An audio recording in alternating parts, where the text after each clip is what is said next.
നൈനിഷ variety media എന്ന് പറയുന്ന ചാനലിലെ അവതാരകയാണ്. ഞങ്ങളുടെ നാട്ടുകാരിയാണ്. കോഴിക്കോട് കല്ലായി പന്നിയങ്കര സ്വദേശിയാണ്. കുട്ടി സത്യം പറയാലോ വളരെ പുച്ഛം തോന്നിപ്പോയി നിങ്ങളോട്.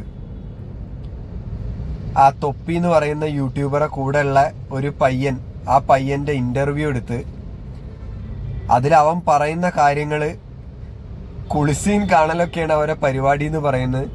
അതിനെ വീണ്ടും ക്യൂരിയോസിറ്റിയോടുകൂടി ചോദിച്ച് ഇൻ ഡീറ്റെയിൽ ആയിട്ട് അതിനെപ്പറ്റി ചോദിച്ച് മനസ്സിലാക്കാൻ ശ്രമിക്കണേ നിങ്ങള്.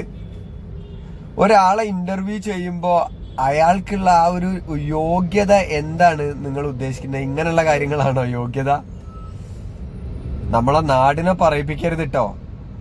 നിങ്ങള് ജനിച്ചു വളർന്ന ഈ നാടുണ്ടല്ലോ, കോഴിക്കോടിലെ കല്ലായി പന്നിയങ്കര ഭാഗം, വളരെ അതിപ്രശസ്തരായിട്ടുള്ള ആളുകൾ ജീവിച്ചിരുന്ന നാടാണിത്.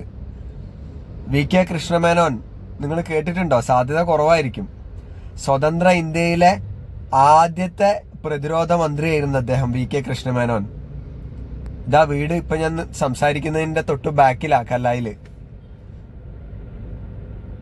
Musician legend MS Baburaj sir. കല്ലായിപ്പുഴേന്റെ പേരിൽ മാത്രമല്ല നമ്മൾ അറിയപ്പെടുന്നത്. ദയവ് ഇത് നമ്മളെ നാടിനെ പറയിപ്പിക്കരുത്.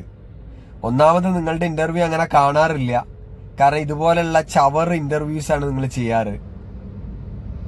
ഇന്റർവ്യൂ എന്നൊക്കെ പറഞ്ഞാൽ കുട്ടി ഇനിയുള്ള തലമുറയ്ക്ക് പോലും അത് ആർക്കൈവ് ചെയ്ത് വെച്ച് കാണാൻ പറ്റണം, അവർക്ക് എന്തെങ്കിലും പകർത്താൻ പറ്റണം.